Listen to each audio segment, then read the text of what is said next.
એ તમામ નિયમોને એની અંદર આવરી લેવામાં આવ્યા.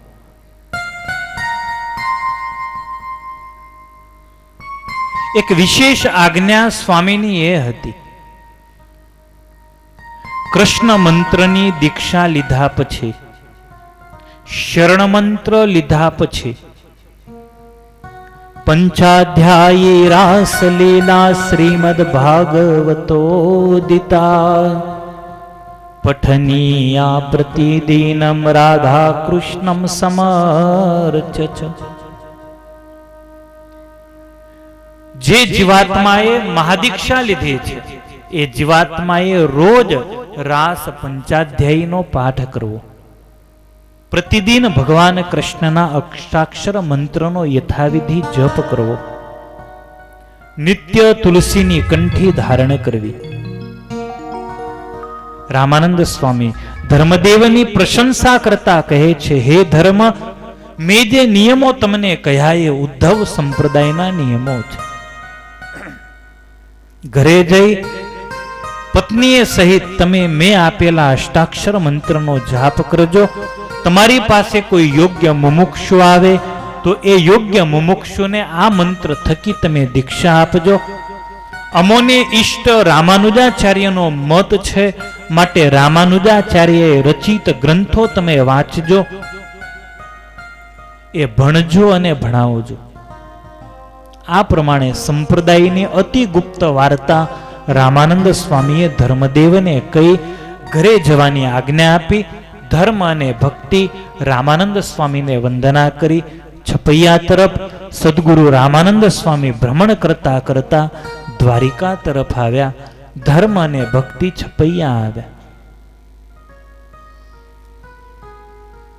ભગવાન કૃષ્ણને જ જગતમાં સત્ય જાણી ધર્મ અને ભક્તિ ભગવાન કૃષ્ણની ભક્તિ કરવા લાગ્યા. છપૈયા ગામના મુમુક્ષુ લોકો ધર્મ અને ભક્તિનું જીવન જોઈ, એમનો પ્રભાવ જોઈ પોતાના દંભી ગુરુઓનો ત્યાગ કરી ધર્મદેવના આશ્રિત થયા. એમનું શિષ્યત્વ સ્વીકારી અને કૃષ્ણ ભક્તિના માર્ગે જોડાયા.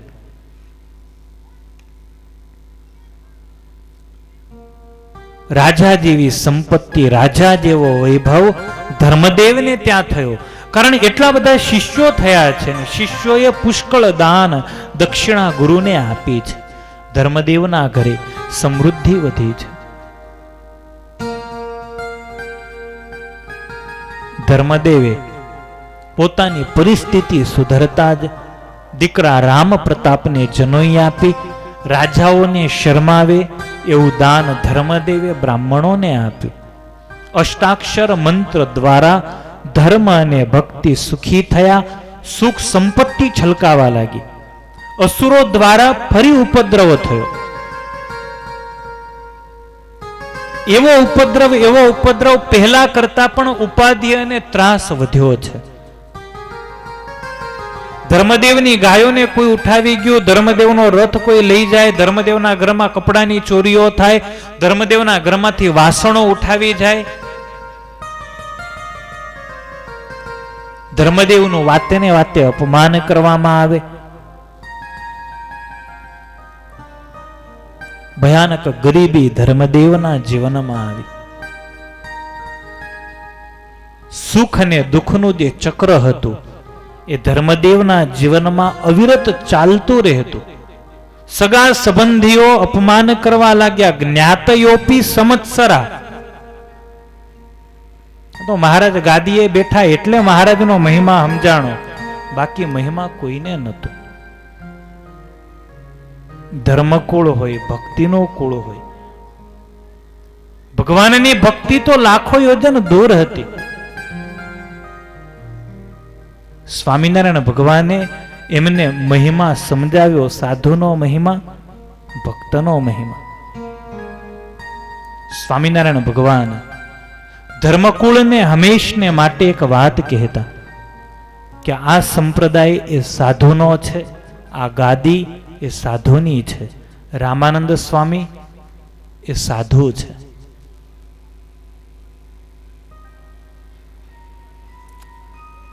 નવા નવા આવેલા આચાર્ય શ્રી અયોધ્યા પ્રસાદજી, આચાર્ય શ્રી રઘુવીરજી મહારાજ બહુ સંસ્કારી હતા. એ ન બોલે પણ બાજુમાં બીજા હોય ને સગા સંબંધીઓ, એમને તો એટલો બધો પાવર, સાધુ આવે તો ઊભા ન થાય, પગે ન લાગે. અરે ये तो हमारे बाप की गद्दी है, ये तो हमारे बाप की गद्दी है. સ્વામિનારાયણ ભગવાન કાયમ કહેતા, તમારો બાપ ક્યાં છપૈયાથી લાવેલો, આ સાધુની ગાદી છે. ઈચ્છારામ ભાઈની છેલ્લી સ્થિતિ હતી, છેલ્લી ઘડી છે, છેલ્લા શ્વાસ લઈ રહ્યા છે. મહારાજ સંતોને લઈ અને આવ્યા છે ઈચ્છારામજીની ખબર જોવા માટે. સંતો ઈચ્છારામજીને પગે લાગીને બેઠા. શ્વાસ ખેંચાવા લાગ્યો, આંખો ખેંચાવા લાગી.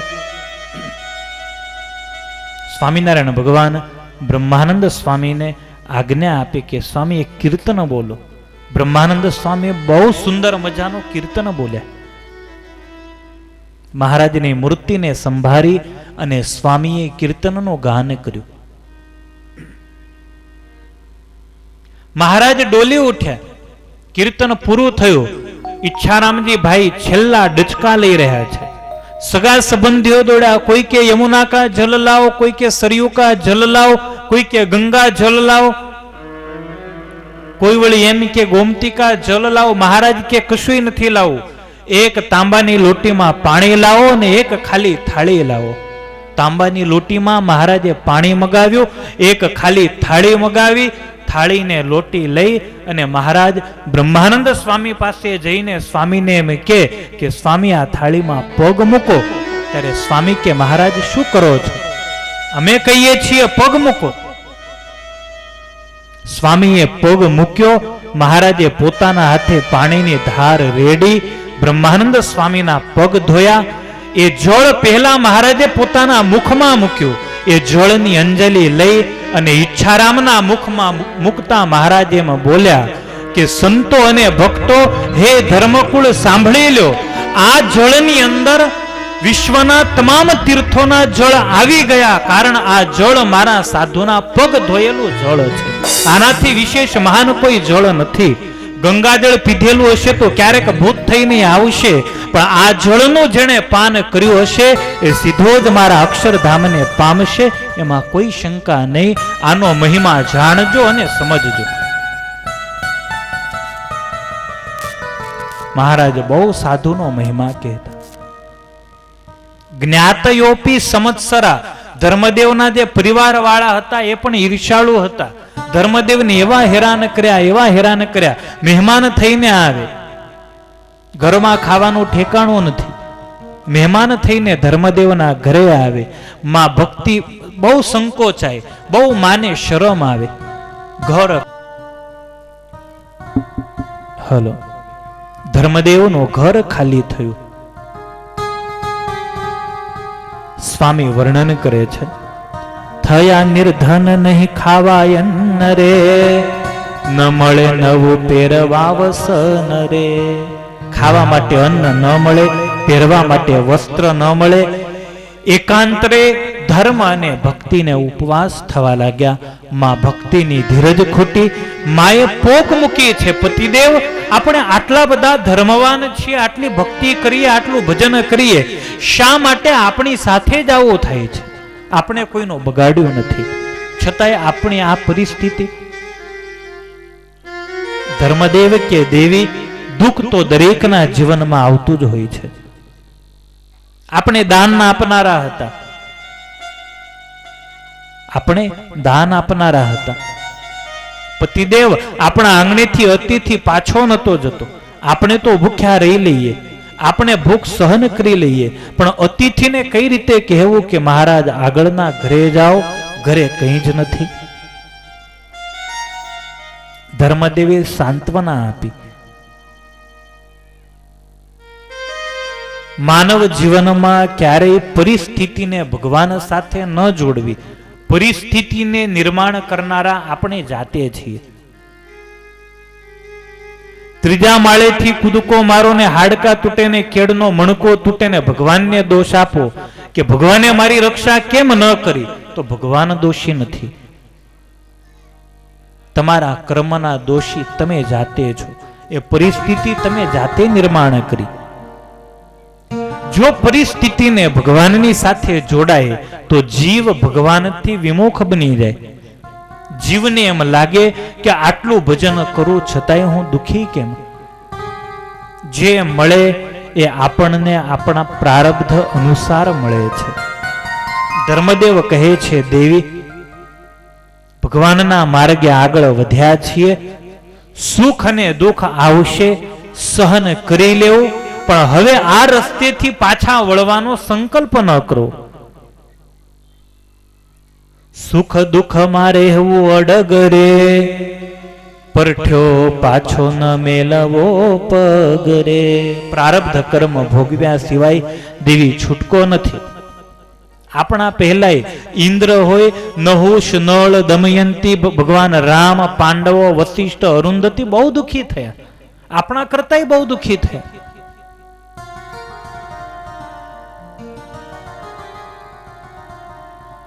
આપણે પ્રયત્ન કરીએ છીએ સુખી થવાનો. દેવી, હું કઈ ઉપાય શોધી લઉં છું, કઈ રીતે આ દુઃખમાંથી બહાર નીકળે. અને ઉપાય શોધતા શોધતા ધર્મને પોતાના પિતાના વચન યાદ આવ્યા. હનુમાન કુલ દેવોસ્તિ સર્વ સંકષ્ટ ભંજન. મને યાદ કેમ ના આવ્યા હનુમાન? હું ઠેઠ કાશી સુધી જઈ આવ્યો, ત્યાં રુદ્રી કરાવી, હનુમાન કેમ યાદ ના આવ્યા? મારા બાપે ભલામણ કરેલી, દુઃખ પડે તો હનુમાનને યાદ કરજો, એ દુઃખમાંથી દૂર કરશે. દેવી, હવે તો ચપટી વગાડીને દુઃખ દૂર કરું. ચાલો આપણે અયોધ્યા. ધર્મ ભક્તિને લઈ, દીકરાને લઈ અને અયોધ્યામાં આવ્યા છે. કોઈ ન જાણે એ રીતે ધર્મદેવ અયોધ્યામાં હનુમાનજીની આરાધના કરે છે. નમસ્તે આંજનેયાય વાયુપુત્રાય ધીમતે રામદૂતાય મહતે સુગ્રીવ સચિવાય ચ. આ મંત્રમાંથી એક એક અક્ષર લઈ ઓમ નમો હનુમતે ભયભંજનાય સુખમ કુરુપટ સ્વાહા. આ મંત્રના રોજ એક પગે ઉભા રહી અને 10,000 જાપ ધર્મદેવ કરે છે. એ 10,000 જાપ કર્યા પછી નીતિ પ્રવીણ નિગમાગમ શાસ્ત્ર બુદ્ધે રાજાધિરાજ રઘુનાયક મંત્રી વર્ય સિંદૂર ચર્ચિત કલેવર નૈષ્ટિકેન્દ્ર શ્રી રામ દૂત હનુમન હર સંકટમ. આ સ્તોત્રનો પાઠ કરે છે. 1 મહિના સુધી ધર્મદેવે, 2 મહિના સુધી આ પ્રમાણે ધર્મદેવે હનુમાનજીની આરાધના કરી, હનુમાનજીને રાજી કર્યા. 2 મહિના પછી હનુમાનજીએ સ્વપ્નમાં દર્શન આપ્યા. હનુમાનજી મહારાજ ધર્મદેવને આજ્ઞા આપે કે હે ધર્મ, હવે તને દુઃખમાં નહીં રહેવા દઉં, ચપટી વગાડી તારા દુઃખને દૂર કરીશ. તમે અને ભક્તિ બંને વૃંદાવન જાઓ. દુર્વાસાના શાપથી પીડિત બીજા ઋષિઓની મુલાકાત થશે અને ત્યાં દુઃખમાંથી દૂર થવાનો ઉપાય તમને મળશે. રામ પ્રતાપને મામાના ઘરે મૂકી ફાટેલા વસ્ત્ર છે, ધર્મ ભક્તિ અને વૃંદાવન તરફ વિદાય થાય. નૈમિષારણ્યમાં આવ્યા, ઉપવાસ કરી વૃંદાવન તરફ આગળ વધ્યા. માર્ગમાં વૃંદાવન જનારા ઘણા બધા સંઘ મળ્યા, પણ કોઈ અસુર જોઈ જશે એવી બીકથી દિવસે સૂઈ જાય, રાત્રે ચાલે. બરાબર 1 મહિને ફૂલદોલોત્સવના દિવસે જ ધર્મ અને ભક્તિ વૃંદાવન પધાર્યા. ભગવાન કૃષ્ણના દર્શન કર્યા, પૂજા કરી, ગોવર્ધનની પરિક્રમામાં જોડાયા. ફૂલદોલ ઉત્સવ નિમિત્તે આવેલા અનેક ઋષિઓ દુર્વાસાના શાપથી પીડિત હતા, અસુરોના ત્રાસથી દુખી હતા. ગિરી પરિક્રમા કરવા માટે આવેલા ત્યાં ભેગા થયા. ભગવાનની દયાથી એકબીજાને ઓળખી ગયા. આ ધર્મ છે, આ મૂર્તિ છે, આ ફલાણા ઋષિ, આ ફલાણા ઋષિ. એકબીજાને પોતપોતાનું દુઃખ કહ્યું. ધર્મદેવે ધીરજ આપી, આપણે બધાય અહીંયા વિષ્ણુયાગ કરીએ, જેથી કરી આપણું દુઃખ દૂર થાય અને ભગવાન રાજી થાય. સુંદર મજાનો ભગવાનને રાજી કરવા માટેનો જ્ઞાન યજ્ઞ, વિષ્ણુ યજ્ઞ ત્યાં આદરવામાં આવ્યો છે. ફાગણ વદ બીજ અને ગુરુવારના દિવસથી આ યજ્ઞ શરૂ થયો. સ્વયં ધર્મ એના યજમાન થયા. કોઈ ભાગવતનું વાંચન કરે, કોઈ ભગવદ્ ગીતા વાંચે, કોઈ વાસુદેવ મહાત્મ્યનો પાઠ કરે, કોઈ વિષ્ણુ નામ સહસ્રનું વાંચન કરે, કોઈ નારાયણ કવચના જાપ કરે, કોઈ કૃષ્ણ નામ સંકીર્તન કરે, મા ભક્તિ રાસ લીલા પંચાધ્યાયનો પાઠ કરે. જયદેવ કવિએ ગાયેલા ગીત ગોવિંદનો મા ભક્તિ પાઠ કરે. ભક્તિનો અખાડો, ભક્તિનો એવો ધોધ ધર્મ ભક્તિને ઋષિઓએ વહેતો કર્યો કે ભગવાન મજબૂર થાય આ ભક્તોને દર્શન આપવા માટે. વૈશાખ સુદ એકાદશી, મોહિની એકાદશીના દિવસે ઉપવાસ હતો.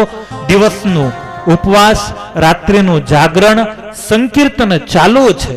બરાબર બ્રાહ્મ મુહૂર્તની અંદર કોટી કોટિંદ સૂર્યાભે સચ્ચિદાનંદ લક્ષણે તેજ તેજ છવાણું વાંસળીના સુર રેલાયા. ગાયો ગોપીઓથી વિટાયેલા રાસેશ્વરી રાધાની સાથે ભગવાન કૃષ્ણના આ ઋષિઓને ધર્મ ભક્તિને દર્શન થયા. કામદેવને લજવનાર ભગવાન કૃષ્ણની અદ્ભુત સુંદરતા હતી. ઋષિઓએ ભગવાનને દંડવત કર્યા છે, ભગવાનની સ્તુતિ કરી છે. ભગવસ્તવ દર્શનમ નૃણામ અખિલા ઘૌગ વિનાશન ક્ષમમ પ્રતિલબ્ધમિહાદ્ય ચાપદામ અખિલાન પિવારણમ લઘુમ. હે મહારાજ, તમારું દર્શન એ દુઃખને હરનારું છે. જ્યારે જ્યારે ભક્તો ઉપર કષ્ટ આવે છે ત્યારે ત્યારે આપ પ્રગટ થાઓ છો, અવતાર ધારણ કરો છો. અમે દુખિયા છીએ મહારાજ, અમારા દુઃખને દૂર કરો. ઋષિઓએ પણ ભગવાનની સ્તુતિ કરી, મા ભક્તિએ પણ ભગવાનની સ્તુતિ કરી. આનંદમાનંદ કર્મ દયાલુમ વંદારુ મંદાર પદાર વિંદમ તમ ગોપનંદસ્ય ચ નંદનમ ત્વામ વંદે સદાનંદિત ભક્ત વૃંદમ. નંદ યશોદાના ઘરમાં નાના થઈ કિલકિલાટને કરનારા, ક્યારેક રડનારા, યશોદાજીએ બાંધી દીધેલા એ સમયે રડવાના કારણે કાળા કાળા જેના ગાલ થયા છે એવા હે ભગવાન કૃષ્ણ, હે રાધારમણ, તમને હું વંદન કરું, તમને હું પ્રણામ કરું. અમે તમારા શરણે આવ્યા છીએ. તમારી સાથેના વેરના કારણે અસુરો અમને હેરાન કરે છે. માટે હે પ્રભુ, અમને આ દુઃખમાંથી મુક્ત કરી અને સુખિયા કરો. ભગવાન કૃષ્ણ રાજી થયા. ભગવાન કૃષ્ણએ વરદાન આપ્યું છે, હે ધર્મ, હે ભક્તિ, હે ઋષિઓ, દુર્વાસાના શાપના કારણે તમારી આ સ્થિતિ થઈ છે. તમારું દુઃખ મેં જાણ્યું છે. પ્રાપ્ય તન્નિગ્રહમ સમ્યક કરીશામીન સંશય. હે ધર્મ, હે ભક્તિ, તમારા ઘરે હું જન્મ ધારણ કરીશ, અવતાર લઈ અસુરોનો નાશ કરી અને તમારી રક્ષા કરીશ. આ દુઃખમાંથી તમને મુક્ત કરીશ. તમે આ સ્થાનમાં મને રાજી કર્યો છે. આ સ્થાનની અંદર આવીને જે ભક્ત મારું નામ સંકીર્તન કરશે એ ભક્તને પણ હું મારું પરમ પવિત્ર પાવન ધામ આપીશ. વરદાન આપી ભગવાને ખાસ ભલામણ કરી, હું જન્મ લેવાનો છું એ વાતને અતિ ગુપ્ત રાખજો, કોઈને કહેતા નહીં. ભગવાન અદ્રશ્ય થયા. ધર્મ ભક્તિ ઋષિઓએ વ્રતની સમાપ્તિ કરી. ઋષિઓએ વ્રતની સમાપ્તિ કરી, પારણા કર્યા, એકાંતમાં બેસી અને નક્કી કર્યું કૃષ્ણ પ્રગટ થવાના છે, વાત કોઈને કહેવી નહીં. પરસ્પર સંકેત કરી પોતપોતાના ઘર તરફ રવાના થયા. ધર્મ ભક્તિ પણ છપૈયા જવા માટે નીકળ્યા. નૈમિષારણ્યમાં આવ્યા. અસુરોના ભયથી ટૂંકા માર્ગને શોધતા ભયાનક ઝાડીની અંદર ભૂલા પડ્યા. દિવસે પણ અંધકાર હોય એવી એ ઝાડીમાં રાત પડી ગઈ. રસ્તો ભૂલ્યા. ભૂખ અને તરસ પણ લાગેલી. એક ધીરજધારી એક વૃક્ષની નીચે ધર્મ અને ભક્તિ રોકાણ. બરાબર એ સમયે તપસ્વિનમ રક્ત નેત્ર વિવૃત્ત નેત્રમ જટાધરમ રૌદ્ર વપુહ કરાલ. લાલ ઘૂમ આંખો વાળો, મોટી જટા વાળો, માથાની અંદર માખીઓ બણબણ કરતી હતી એવો, હાથમાં ચીપિયાને ધારણ કરેલો, બહુ રુદ્ર અને ભયાનક જેનો વેશ છે એવો એક તપસ્વી ધર્મ અને ભક્તિની સામે આવીને ઊભો. ધર્મ ભક્તિને પરિચય પૂછો. ધર્મદેવ બહુ ભોળિયા છે. ધર્મદેવે પરિચય આપી દીધો, વાત કરી દીધી, કૃષ્ણ પ્રગટ થવાના છે. કૃષ્ણ પ્રાગટ્યને જાણી અને પેલો જે અસુર હતો એ સળગી ઉઠ્યો છે. આંખમાંથી અગ્નિની જ્વાળાઓ નીકળશે એવી લાલ ઘૂમ એની આંખો થઈ. ક્રોધના કારણે ધ્રુજવા લાગ્યો. હે ધર્મ, હું જાણું છું તમારે ત્યાં જે કાળિયો જન્મ લેવાનો છે એના ગુણ અને દોષને હું જાણું છું. એ શું પ્રગટ થઈ અને ધર્મની સ્થાપના કરી? મારું નામ છે અશ્વત્થામા.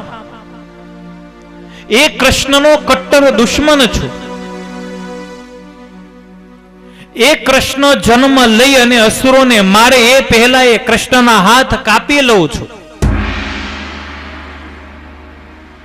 જેહ પુત્ર થાય તમારો રે, જેહ પુત્ર થાય તમારો રે, કહું શસ્ત્ર તે કે ધીમા ધારો રે, કહું શસ્ત્ર તે કે ધીમા ધારો રે.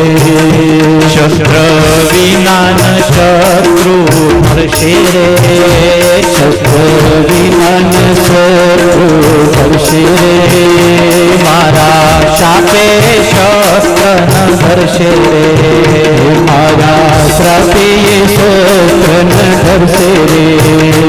એમ કરતા શસ્ત્ર લેશે હાથ રે, એમ કરતા શસ્ત્ર લેશે હાથ રે, તો જીતશે નહીં વૈરી સાથ રે, તો જીતશે નહીં વૈરી સાથ રે.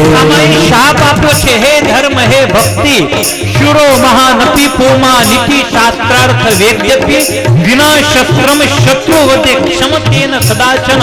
ભલે તારો દીકરો કૃષ્ણ હોય પણ હાથમાં હથિયાર નહીં ધારણ કરે, હથિયાર વગર શત્રુ મરશે નહીં, અને જો હથિયાર ધારણ કરશે તો શત્રુને જીતી નહીં શકે. ભલે ને ગમે એવો મોટો હોય પણ હથિયાર વગર શત્રુને જીતવાનો કોઈ ઉપાય નથી. સતે પુત્રોન શકનો તું શસ્ત્રમ ધારયિતુમ ક્વચિત, વિનાયેન ભવેન્નૈવ નિજ વૈરી વિનાશ. તમારો દીકરો હથિયાર નહીં ધારણ કરે